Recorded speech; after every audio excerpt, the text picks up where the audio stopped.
This week on The Word of the Lord Endures Forever, we continue working our way through Psalm 119 with great spoil and a lost sheep.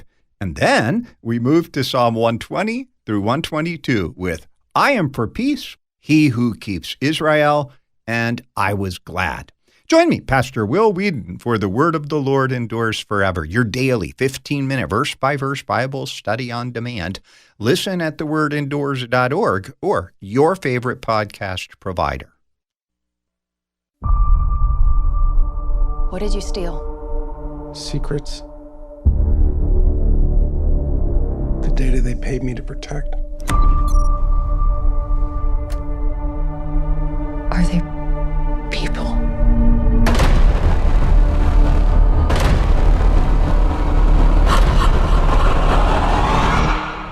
No.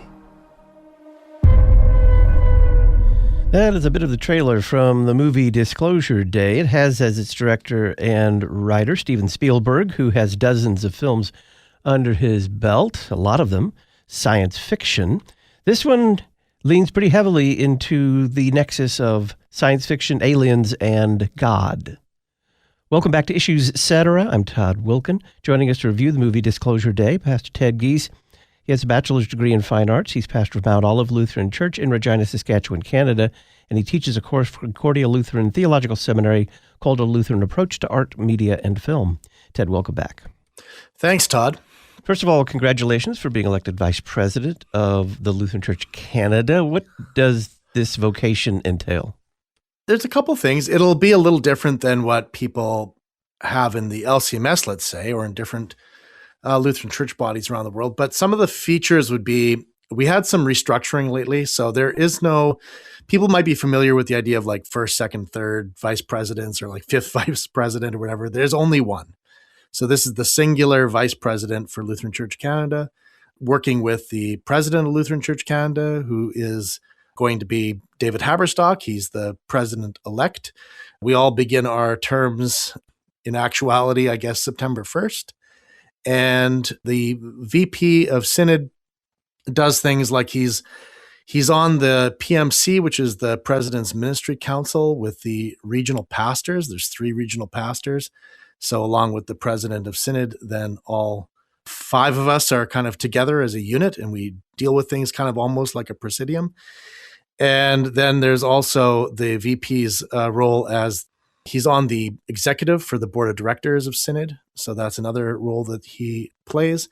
And then one thing he'll do is he'll be a part of the colloquy committee. And there may be some other stuff that comes up, some other committee related work as well. But those are the key things. And if there's something that the Synod president can't do or can't get to, they may be called upon to do that. The other thing is that this is a position that is done from the parish. So you don't actually leave the parish when you're the VP of Synod. So the vice president of Synod can do this anywhere within Canada in a Lutheran Church Canada congregation. That's the, in a nutshell, answer to your question. So let's turn to the film Disclosure Day. By my count, as either director, writer, or producer, Steven Spielberg has more than a dozen sci-fi movies under his belt, and just dozens of movies, period. As a sci-fi film, does he explore or break any new ground with Disclosure Day? No, not really. This is not maybe the best of them. Yeah, you're right. He's done all sorts of things. I think people would know things like Close Encounters of the Third Kind from 1977. That was kind of like the big one where he starts getting into UFO kind of related stuff. People wouldn't maybe know about this, but he did do before he became an actual director, when he was still kind of getting rolling, he'd made a movie called Firelight, which is very similar to Close Encounters of the Third Kind. That's from 1964. It's kind of like more like a student kind of film kind of a thing.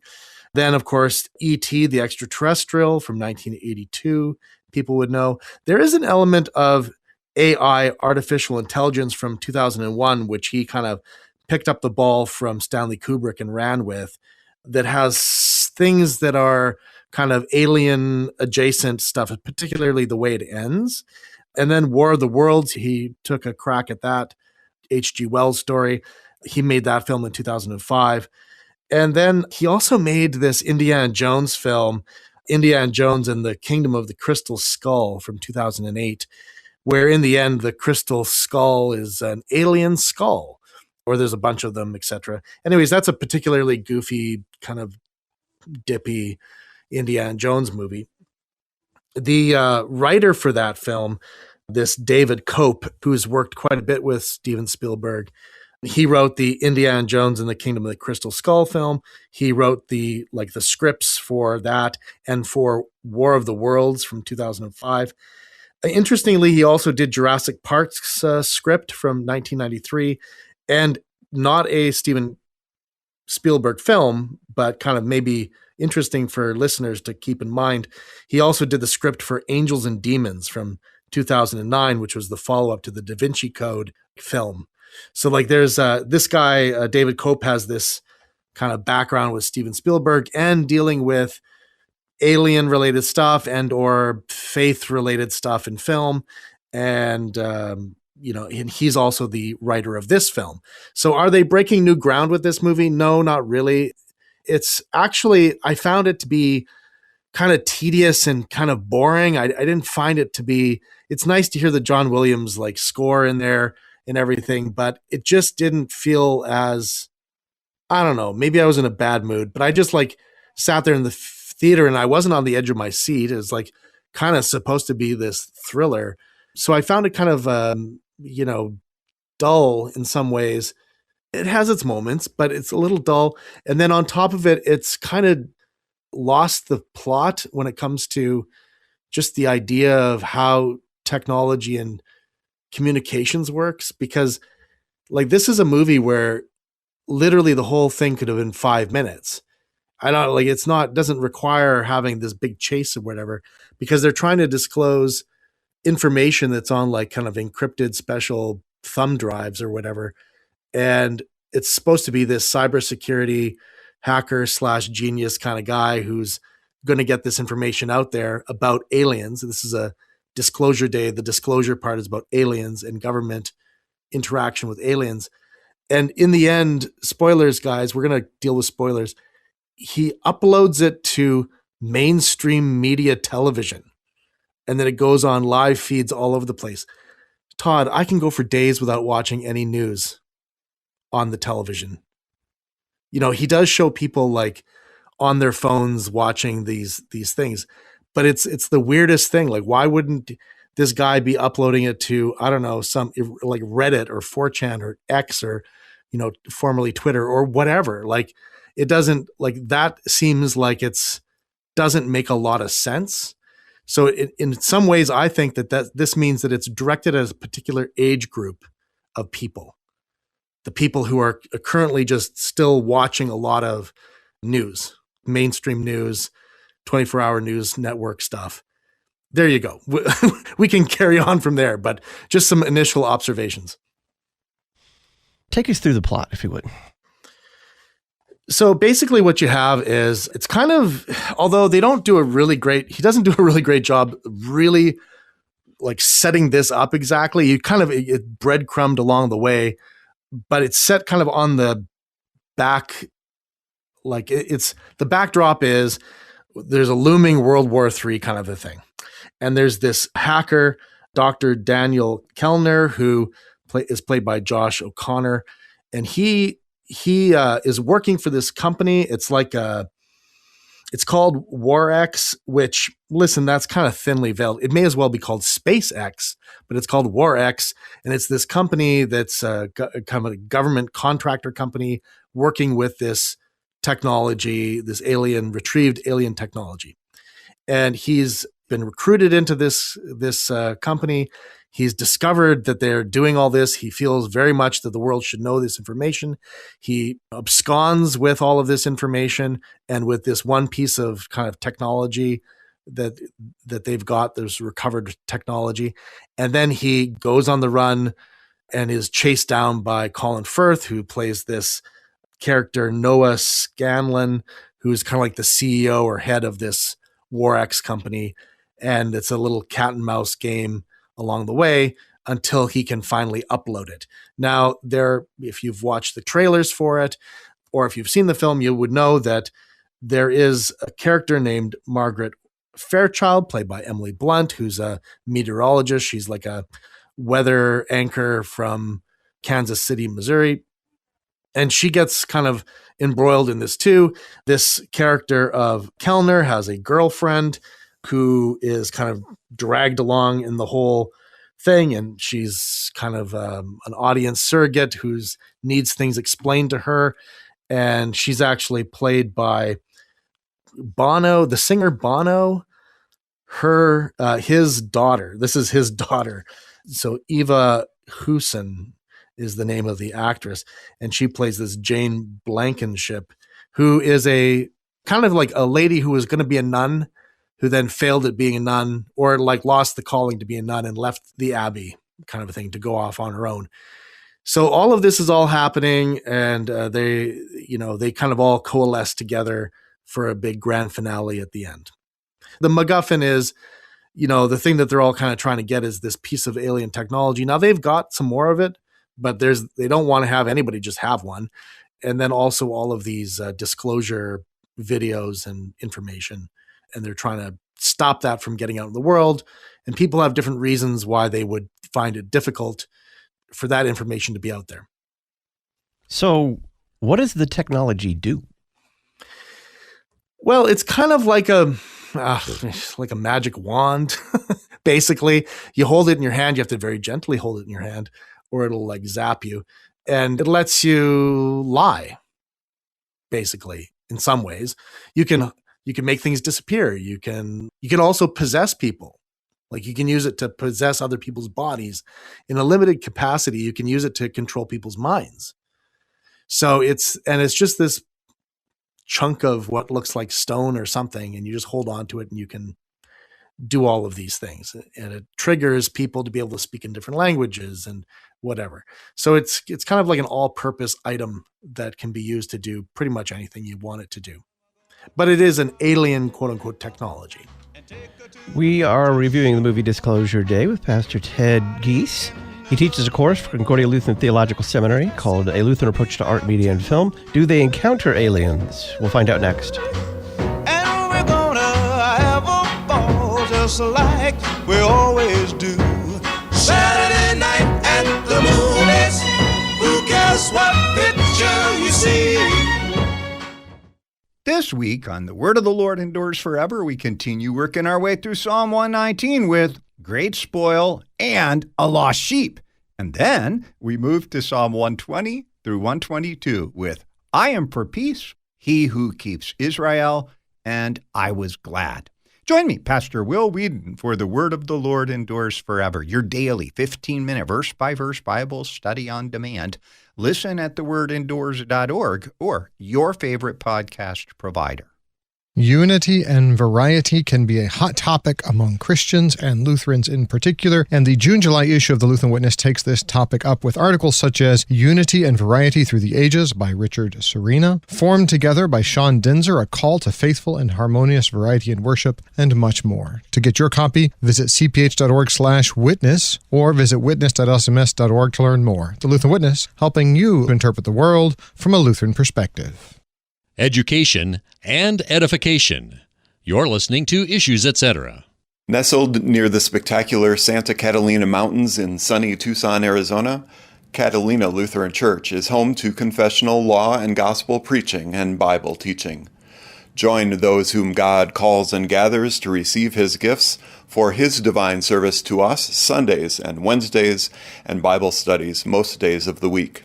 Find us on the web at catalinalutheran.org. catalinalutheran.org.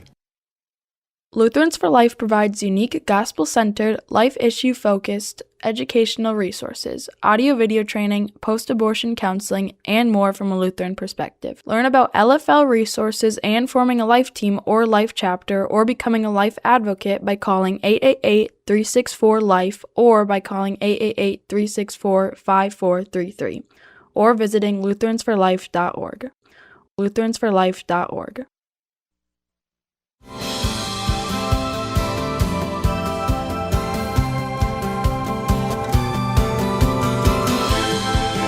Welcome back. I'm Todd Wilkin. This is Issues Etc. We're reviewing the movie Disclosure Day with Pastor Ted Giese. So, Ted, do the characters actually encounter aliens? Yeah, of course. Do you remember forever ago? Now, listen, this is a weird thing. When I was a kid, and I don't know where my grandmother picked this up. I don't know if this is the Weekly World News or the Inquirer or whatever, but I remember her talking to me about this thing that she had come across. This would be in the early 80s, about how Richard Nixon, who was a big fan of Jackie Gleason from The Honeymooners, had been going golfing with him. And, because he was president, he could have access to Jackie Gleason. And at one point he told Jackie Gleason, hey, do you want to see some alien bodies? And then Jackie Gleason was like, yeah, sure. So they go to Wright-Patterson Air Force Base or whatever, and he shows him these alien bodies. And it really scrambles poor Jackie Gleason's brain. And eventually he builds a house in upstate New York that looks like a UFO. So I remember hearing this story as a kid. And sure enough, this story shows up in the movie. And the way that it shows up in the movie is that this is real. This is what happened. This is the thing that happened back then in the early 1970s. They don't use Jackie Gleason's name because maybe his estate didn't sign off on it or whatever. And they don't use archival footage of Jackie Gleason or Richard Nixon for that matter, but they do shoot it in such a way that you could kind of pick out who these people are. This is part of the disclosure in the movie. Do you remember this story from years ago? Oh, sure. Did you ever hear that? Yeah, I've heard. Yeah. So, he's basically including things like that and like the Roswell, New Mexico, crash and various things that people would have picked up on just in what I guess would be generally categorized as conspiracy theory over the years. But at the current moment, you got guys like Marco Rubio on documentaries and people in Congress coming out and talking about government involvement in these things publicly. Currently, this is what's going on. So in a way, this is kind of set in this kind of public discourse that's going on from everybody from Joe Rogan to the Atlantic or whatever. This is something that's coming up. And listen, if you're a pastor listening to this, lay people listening to this, you may have been approached at some point. Somebody might have asked you, well, what about aliens and God and all the rest of this?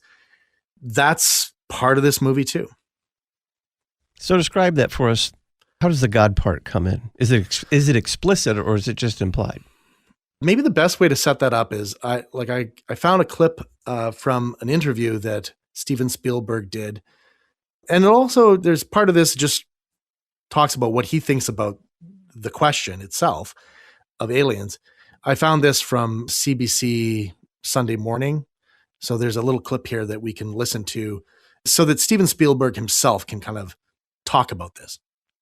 The movie takes the position of the believers or the curious, the ones that have been deeply affected by this. The Emily Blunt character, she plays Margaret Fairchild. Something has happened to her. She has no idea what it is. She has to try to understand why this has upended her life. And the movie also takes the position of the church. What does this do to the fundamental beliefs that many of us have? And is God our God only on this planet? Or is God a God for every system where there's civilization, intelligent life, and even developing life? Well, that leads to this seems a crazy question. Yeah. I can't believe I'm asking it, but I'm asking it seriously. Have aliens been here? And do you think they might still be here? Based on the circumstantial evidence of everything that I've gathered throughout my whole life, everybody I've listened to, and every documentary I've ever watched, and all the testimonies in Congress that I've heard, I absolutely think that they have been here, and they are here, and who knows, maybe they've always been here. Okay, what do you want to say about that, Ted? Well, listen, the film itself doesn't get into the, I'm using air quotes, ancient aliens stuff. It also doesn't get into kind of a newer version of this that's just whipping around the internet is the Nephilim alien kind of connection stuff. It doesn't get into that. It's like a 2.5 hour long movie, but he says, well, maybe they've always been here. That's an interesting thought, and maybe we can unpack that a little bit further. But I guess he believes that in that wider part, the bigger part of that interview, he says he's never seen anything himself. Like he's not been abducted or any of that kind of stuff. But he believes that this is the case, that these aliens are a real thing that people are encountering. And like he talks kind of maybe a little generally about God, when he was talking about the position of the church and everything and the questions that come up. But in the context of the film, really the only Christians you see are Roman Catholics. Now, granted, Roman Catholics make up just over half of all Christians. So, and they're also kind of visually easy for people to digest in terms of like, there's a lot of visual language. You can kind of like pigeonhole all Christians by some visual things like nuns and crucifixes and things like that. But he doesn't also include like rabbis and Jewish synagogues, and he doesn't include mosques and imams and Hindu temples and gurus, and he doesn't put any of that other stuff in there. Now, he himself grew up in a Jewish family, and they were conservative Jewish, folks in a lot of ways when he was growing up. Like there was kosher stuff and all the kind of things, major holidays. When he got married to Kate Capshaw after Indiana Jones and the Temple of Doom, or around that time, he kind of got reacquainted with his Jewish faith because she converted to Judaism. And, so he's got all of that stuff. He's a Zionist in terms of like Israel and like political things. He's not interested in them doing all of this by warfare, or, he wants to see all of that happen more peacefully. But this is his thing. So he definitely is quite Jewish. Now, if he has other ideas, I don't 100% know exactly what all of those are, but you can kind of infer certain things from the movies and, stuff that he's produced or been involved in making himself. So it's interesting that he does all of this. And if you've come across this online in different places, it really seems like he's targeting particularly Christians in terms of how this could like negatively impact their faith in terms of continuing to believe in God or continuing to believe in God the way that they currently believe in God. He has not made this as a movie within his own faith tradition about like what this would mean to Jewish people who find out this information. And he's not doing this in the wider scope of things. This part of the movie is very specifically directed at Christians. So that is kind of rich. Like I personally find that to be somewhat offensive. Like imagine if you were going to make, like if the LCMS was going to make a movie, let's say, are we going to make a movie targeting another faith to try to like break their faith? Or are we going to produce something that says, this is the gospel, this is the law, this is the gospel, this is what it means to be a Christian, like come join us. Like this is like, it's kind of like negative apologetics in a way. It's very peculiar. Or maybe it isn't, and that's the sad part. But at this point, he's getting older, and the things that may have been subversively kind of there in his previous films, the time on the clock is ticking, and now the cards are on the table. So I think that you can take a look at what's in this film, and you can consider it, and then you can have to ask yourself, like, why is this like this? What is the reason for this being like this? I think it's a legitimate question to ask. Pastor Ted Giese is our guest. The movie Disclosure Day is our topic. I'm Todd Wilkin. You're connected to Issues Etc. Our Issues Etc. book of the month for June is called Lift Your Eyes, How to Live Outside Yourself. It's really just kind of Lutheranism 101 about how the Christian lives in faith before God and love before the neighbor, but it has a lot of practical advice for how to actually do that. There's a hint. It has to do with entering the life of the church on Sunday morning. Find out more about Lift Your Eyes, How to Live Outside Yourself at our website, issuesetc.org, or call Concordia Publishing House and order the book, 1-800-325-3040. We'll get some more pastoral concerns from Pastor Ted Giese, then Dr. Arthur Just will join us to begin a series on a life lived on the road to Emmaus. Stay tuned.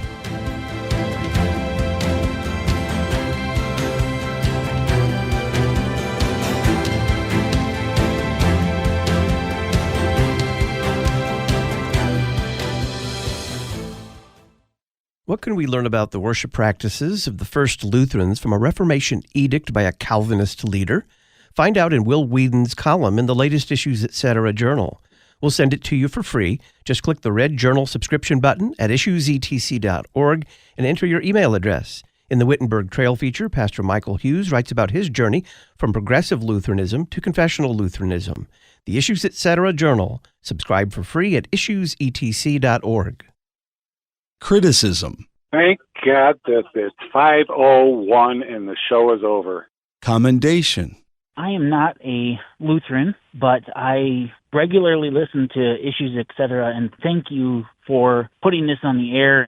Conundrum. A Catholic friend has come to our LCMS church, and he said, "Why do you say very God, a very God?" And I couldn't think of a good answer. The Issues Etc. comment line, 618-223-8382. Hi, this is Pastor Clayton from Zion Lutheran Church of Muscuda, Illinois, a proud supporter of Issues Etc. Zion is a congregation firmly grounded in God's grace given in the Word and Sacraments, where we treasure the timeless beauty of the liturgy. Zion is also a vibrant, young, family-friendly congregation where you would be warmly welcomed. Zion is located at 101 South Railway Street in Muscuda, Illinois, and we would love to share God's gifts of grace with you. For more information, please visit our website at zionmuscuda.com. Truth-centered mission outreach. You're listening to Issues Etc. Concordia University Chicago invites all high school students to attend the annual Careers for Christ weekend in person on our beautiful campus in River Forest. Careers for Christ is October 10th through the 12th. You'll have the opportunity to learn about professional church vocations while having fun with CUC staff, faculty, and students. For more information, visit cuchicago.edu/C4C. That is cuchicago.edu/C4C. Ministry leaders, are you dreaming of rest and renewal? Lutheran Church Extension Fund is offering church workers sabbatical scholarships for a third year. Ordained and commissioned LCMS church workers can apply for one of 6 scholarships worth $7,500 each to fund interim staffing, travel, or spiritual retreat expenses. The application deadline is October 31st. Download an application today at lcef.org/sabbatical scholarship. Hi, I'm Pastor Matthew Harrison, President of the Lutheran Church Missouri Synod. We have thousands of churches and schools all across the U.S., large, small, and in between. We are the pro-life, pro-marriage, pro-family Lutherans. During the memorial service for Charlie Kirk, his widow Erica stated, "If you aren't a member of a church, I beg you to join one, a Bible-believing church." I agree. The Lutheran Church Missouri Synod is the ultimate Bible-believing church. We confess the truth of every word of the Bible. The basic message of the Bible is easy to understand. It's all about Jesus, our Savior. As St. John wrote, "The blood of Jesus Christ, God's Son, cleanses us from all our sin." Jesus comes for sinners. Jesus comes for you. To find a Lutheran Church Missouri Synod congregation near you, visit lcms.org. lcms.org.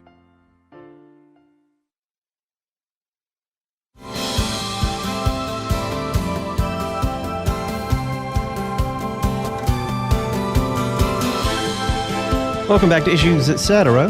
We are reviewing the movie Disclosure Day with Pastor Ted Giese. Ted, do you have any more pastoral concerns about the film? Oh, I got piles of them. This movie, while I said it was kind of dull in a lot of ways, it's chock full of a lot of weird crap. And none of this stuff is here completely by accident. So, for instance, the two kind of central characters of this Daniel Kellner and Margaret Fairchild, it turns out that they had both been abducted at the same time. So they're both quote unquote experiencers. They also call them passengers. They're abductees, and they were both abducted at the same time, and they don't have memories of this. So there's this kind of like trauma in their childhood that they can't unblock. So part of it is unblocking the trauma of all of this. That's one of the key features of this other character, Hugo Wakefield, who is involved with like building a replica of the Margaret Fairchild's house to help her unblock these things. And essentially what you get there is like this weird stuff where the aliens present themselves as wild animals. Like, so they're obfuscating who they are. Like they project into your mind that they're wild animals. And this is kind of weird because she also sings "One Day My Prince Will Come" from Snow White. And like in her house as a kid, like a 10-year-old or whatever. And she gets abducted by these animals and taken into the woods. And she goes to what they refer to as Hansel and Gretel's house. So she is Gretel and the other character of Kellner is Hansel. So like they're the kids in the Hansel and Gretel house. Well, they don't go into this part, but that's where the aliens are. And it's revealed that these elk or deer or whatever are actually the aliens, and they're being experimented upon or whatever. But if you know the fairy tale, what happens in Hansel and Gretel's, like the house from Hansel and Gretel, what are the characteristics of the house? I think it's like a gingerbread house or something like that. Yeah, it's all candy and gingerbread. But that is an illusion, of course. It's made out of that stuff. But what is it hiding inside? There's a witch, if I'm not mistaken. And what is the goal purpose of the witch? She wants to bake the children and eat them, I think. Right. Todd, is this not weird? Like, so the aliens are in the gingerbread or the Hansel and Gretel house, but the aliens are supposed to be the good guys in this. Like misunderstood, that they're helpful, etc. The whole thing is so weird. Like this alien technology is used to like obfuscate things or to lie or to like so much of all of this. And it's about like disclosing a lie. But then the thing is any of this true at all? This is a question that it's posing to the audience. The character who's this nun, a failed nun, she has a mentor who's a nun. This sister Mara, and Mara, of course, means bitter. Here's this character, and they at one point they end up at the convent of St. Clare, so the monastery of St. Clare of the Dawn. This is like based off of Clare of Assisi, co-founder of the Order of the Poor Ladies, or the Clares, these nuns. And weirdly enough, Pope Pius XII in 1958 made this St. Clare of the Dawn, this Clare of Assisi, made her the patron saint of television and communications. Due to like this thing that happened where she was bedridden and she saw the mass projecting on a wall in front of her. Like, and this is all back in like the 12th century, through the 12th into the 13th century. So then she becomes the patron saint of television. That's of all of the different things within the Roman Catholic pantheon of like monastic life, they choose that. And they have this conversation about like, does God love us? Is God just the one who loves us here? Or what about aliens? And what this failed nun talks about, that these aliens, what if we're really presented with actual real divine beings? So the aliens are presented as divine beings who have something for us in humanity. It's all being hidden and it needs to be disclosed, and it might rock your Christian faith. And it's all kind of predicated on all these like lies and stuff through the whole thing. So pastoral concerns. Here's another thing that's interesting. The very, very, very beginning, as you first sit down in the theater, the opening scene is in a wrestling ring. And it's wrestlers. And this is kind of like WWF, WWE kind of style wrestling. So that is like a choreographed script of something that is already predetermined. The outcome is predetermined. Sorry for spoilers for people who love wrestling, but that's the way they design it. It's very athletic, but it's also very predetermined. It's all scripted in a way. So he's telling you at the very beginning, this is all scripted. All of this is scripted. So a pastoral concern is that people would watch this and be pushed into some sort of ontological, existential crisis of some kind. And the Christian, of course, has been warned about this from the beginning, right? Think of passages like 2 Timothy from chapter 1. By the Holy Spirit who dwells within us, guard the good deposit entrusted to you. So by the Holy Spirit who dwells within us, guard the good deposit entrusted to you. So don't let like some deceptive thing throw you off. Or like in 2 Corinthians chapter 11, St. Paul also says, what I am doing, I will continue to do in order to undermine the claim of those who would like to claim that in their boasted mission, they work on the same terms as we do. For such men are false apostles, deceitful workmen, disguising themselves as apostles of Christ. And no wonder, for even Satan disguises himself as an angel of light. So it is no surprise if his servants also disguise themselves as servants of righteousness. Their end will correspond to their deeds. And then Jesus himself in John chapter 8 says, you are the father of the devil, and your will is to do your father's desire. He was a murderer from the beginning. He does not stand in the truth because there is no truth in him. When he lies, he speaks out of his own character, for he is a liar and the father of lies.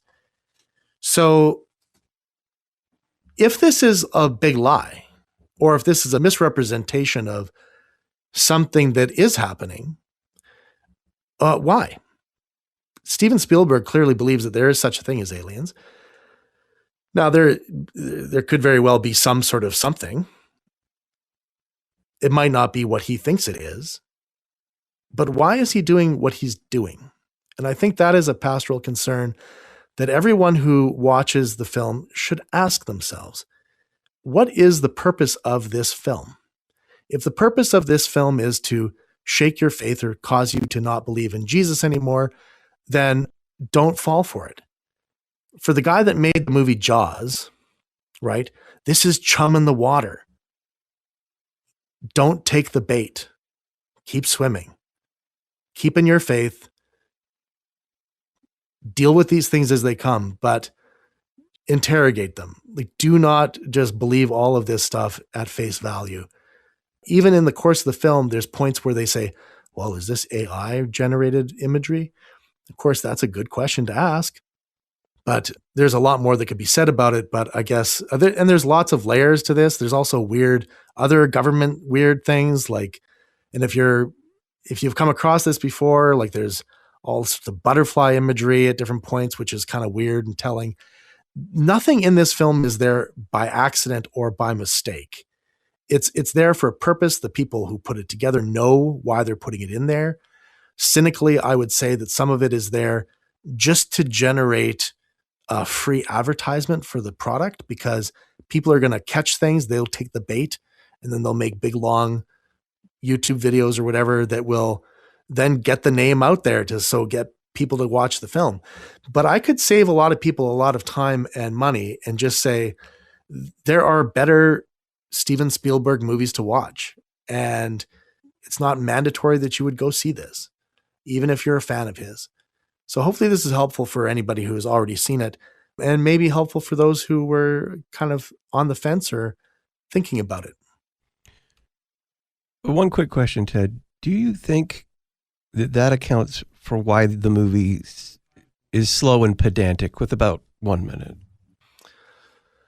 Listen, I don't know the particular term for this is, but like stage magicians have various things. I should have looked it up, but they have various kind of things that they do. So there's a sleight of hand thing. It's like there's a distraction thing while the other thing is going on. I think that this movie is doing that too. There's a lot of the other thing going on in this movie, but the movie itself is kind of like the sleight of hand where it's, don't pay too close attention, but here's this stuff. So it's all kind of getting like poured in as you're watching it. But it is like the hotel rooms and the office spaces and the clothing and the lighting, and just so much of it is so terribly boring, and it doesn't have like kind of the flair visual style of something like Jurassic Park or Indiana Jones or any of that kind of stuff. And the conclusion is so, like I said before, it's so dumb and just dumb. If you want to compare it to something like Close Encounters of the Third Kind, it is so far from the mark compared to the conclusion of that film. And the way this one, it's very anticlimactic in a lot of ways. And maybe that's part of the point, I don't know. But I think that it's something that probably for research purposes, I may have to watch again and kind of dig even deeper into what I'm looking at. Pastor Ted Giese has a bachelor's degree in fine arts. He's pastor of Mount Olive Lutheran Church in Regina, Saskatchewan, Canada. He teaches a course for Concordia Lutheran Theological Seminary called A Lutheran Approach to Art, Media, and Film. You can read his movie reviews on the Talk On Demand archives page at issuesetc.org. Ted, thanks. Thank you. Dr. Arthur Jess joins us next. He has a new book, Ever to Emmaus, a theological memoir. We're going to talk about a life lived on the road to Emmaus.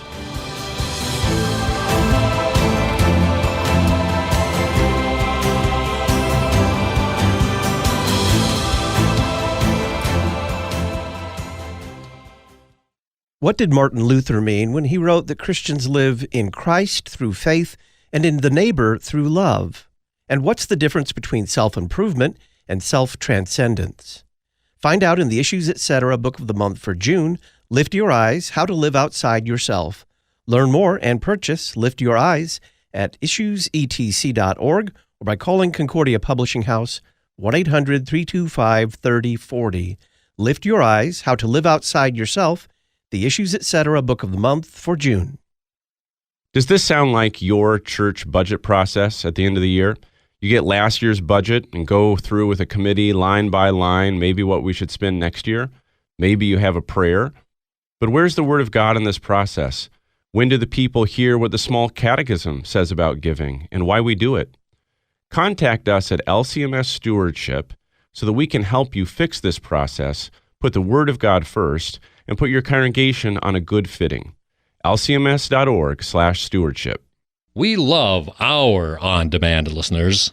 You're listening to Issues, Etc.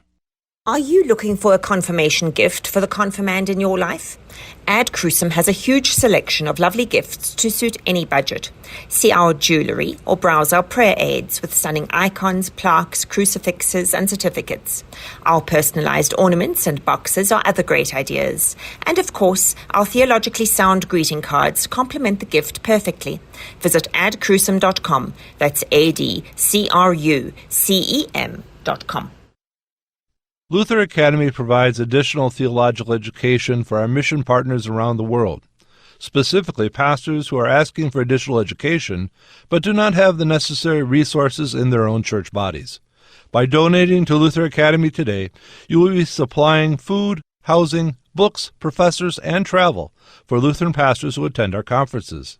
To learn more about Luther Academy and how you can donate today, visit lutheracademy.com. lutheracademy.com.